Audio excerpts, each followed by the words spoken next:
in Orlando. He is a member of the Brevard Opioid Task Force. He was nominated by Chris Kiesel. He recently opened Beachside Recovery and Interventions, which is a consulting group centered around wraparound clinical case management that is patient-centered from beginning to end. So it's essentially created to obtain the most effective treatment for those who would struggle with either substance abuse or mental health from beginning to end of the process.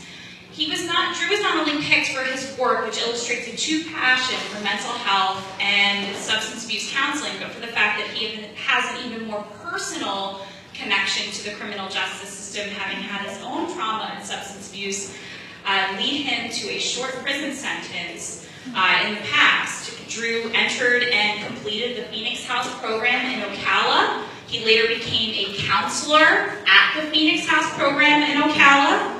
And his personal connection to the experience is not only akin to Pastor Swallow, who also struggled himself, but also leads him to have a great dedication to the humanity than those who would struggle and end up getting caught up in this system. So if we could all please give a round of applause for Drew.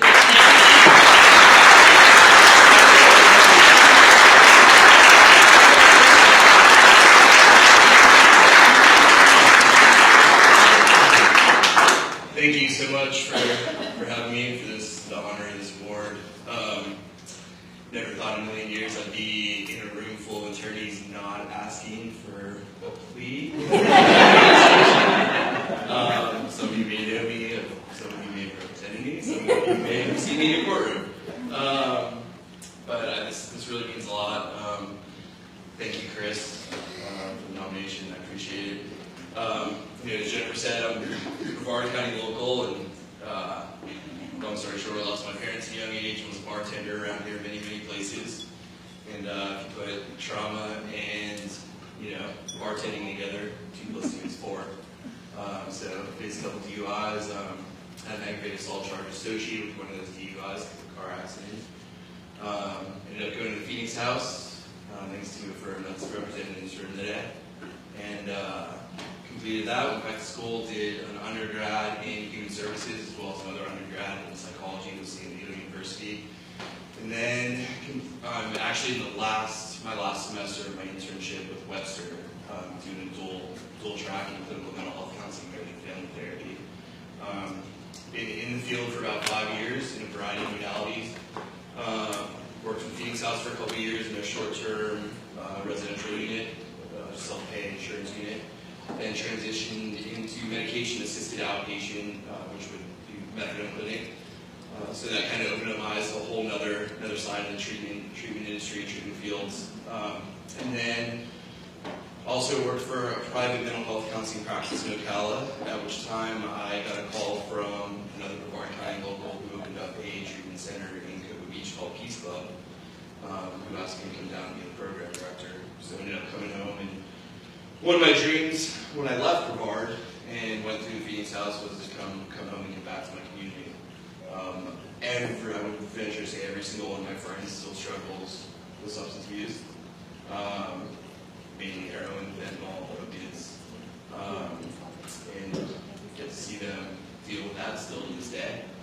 But it's very important to me to be able to get back to my community, get back to the people that helped me along the way, which again, many of which are in this room. So this really means a lot. A little bit about Beachside and how I kind of do that, thanks to Chris actually, and Missy. I'm kind of doing some work with them. The concept is kind of throughout working a variety of modalities. I've even done outreach and some other things, marketing, stuff like that, with treatment centers. I've noticed significant gaps along the continuum of care. From all the way from going into treatment, through falling through the cracks, as you're going from residential to PHP, to IOP, to OP, ancillary services. So Beachside was kind of born to fill those gaps. So going and doing interventions, being there for the family, providing psychoeducation, going into the jail, doing assessments, working with attorneys to mitigate kind of the legal component, get the person into the treatment that they actually need, or outpatient mental health counseling, whatever it is, address the trauma, address the substance misuse, or substance dependence. And then also I work with a lot of community partners, Eckerd Connects, quite a few others, to help with ancillary services after. Because a lot of people, they get out of treatment and they go, what what do I do now?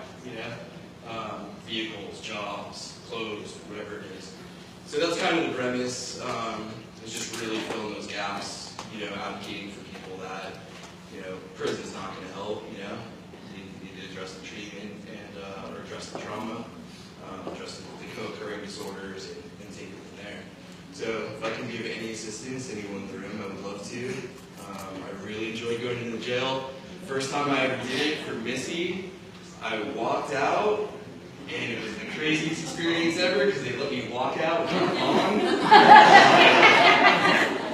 Every time I walk out without a bond, it's still crazy. So, just anything I can do to help, feel free to, hand out cards after and give me a call. So thank you so very much.